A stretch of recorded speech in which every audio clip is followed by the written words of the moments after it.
আসসালামু আলাইকুম। খুব দুঃখজনক একটি ঘটনা ভাই আমাদের কোম্পানিতে ঘটছে। ঘটনাটা হচ্ছে রিয়াদে রিমাল হোয়াইট ক্যাম্প বলে নিউ তমমা ক্যাম্পের পাশাপাশি একটা ক্যাম্প আমাদের কোম্পানিতে ঘটনাটা হয়েছে।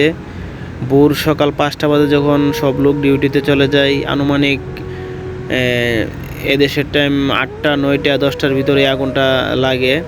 তো এই অবস্থা দেখে যে কর্ম অবস্থায় এই সবাই ছিল, তখন কোম্পানির সবাই আপনার গাড়ি দিয়ে দিছে, রুমে চলে যাও, যা গিয়ে দেখো কার রুমে আগুন লাগছে, সবাই গাড়ি দিয়ে দিছে। তো রুমে আস্তে আস্তে সবার রুম প্রায় 3-4টা রুম পুড়ে গেছে অলরেডি, আরও বেশি পড়ছে। মানুষজন আইসা কিছু মাল সামানা বাঁচাই লেছে।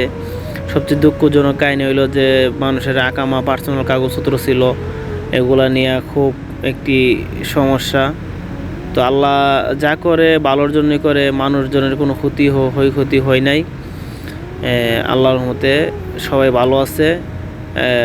আসলে ক্ষয়ক্ষতির থেকে বাঁচার আরেকটা কারণ হচ্ছে সব তো ডিউটিতে ছিল না, রুম তো খালি ছিল, পুরা ক্যাম্প খালি ছিল। আসলে তারপরে কিছু লোক থাকে না যে ডিউটিতে যায় না, অ্যাবসেন্টে থাকে, রুমে থাকে, এরকম লোক থাকে না। তো তারা অবশ্যই টের পাইছে, তার কারণে আল্লাহর রহমতে মানুষের তেমন একটা ক্ষয়ক্ষতি হয় নাই।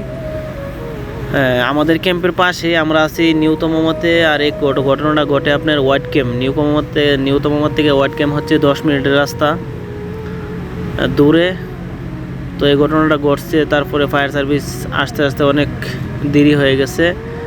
এরপরও অনেক লোক আছিল, ইন্ডিয়ান, বাংলাদেশি, পাকিস্তানি, যে যতটুকু পারছে সবারই সহযোগিতা করছে। করার পরও আগুন তো অনেক তেজ। এই যে দেখতেছেন যে ফোমগুলা, এদেশে তো মনে করেন যে ট্রেনগুলা বানানো হয় না, এটার ভিতরে ফোম থাকে, ম্যাট্রিক্সের মতো থাকে। তো এগুলোর মধ্যে আগুন ধরছে, বেশিরভাগই ধোঁয়া উঠতেছে। মানুষ যে আগুন নিভাইব, সামনে যাইব, এরকম কোনো পরিবেশ নাই, বেশিরভাগই ধোঁয়া উঠতেছে। এই কারণে এই ধোঁয়াটার কারণে মানুষ যাইতে পারে না। দেখেন অনেক চেষ্টা করতেছে আগুন নিবানোর জন্য।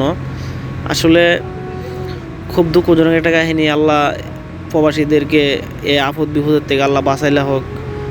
দেখেন কোন সময় কার উপরে একটা মুসিবত চলে আসে বলা যায় না। এই বিষয়টা যদি বরাবর যদি রাত্রে বেলায় একটা ঘটনা ঘটতো, মানুষের যে কী একটা অবস্থা হইতো ভাই, খুবই ভয়ঙ্কর একটা অবস্থা হইতো যদি দিনে না ঘইটা যদি বিষয়টা রাত্রে হইতো। তো এটাই আল্লাহর কাছে খুব দোয়া করতে হবে আমাদের। এখন বিপদ মানুষকে কখনোই বইলে আসে না ভাই। দেখেন খুব ভয়ঙ্কর একটা কাহিনী। আল্লাহ যাতে মানুষগুলোকে হেফাজত করছে, এটাই অনেক কিছু। আর ফাস্টফুড যার আকামা তো সাথেই দেখে 5 আর 5 ফুট পড়ে গেছে গা। আল্লাহ দেখ সবটি জলদি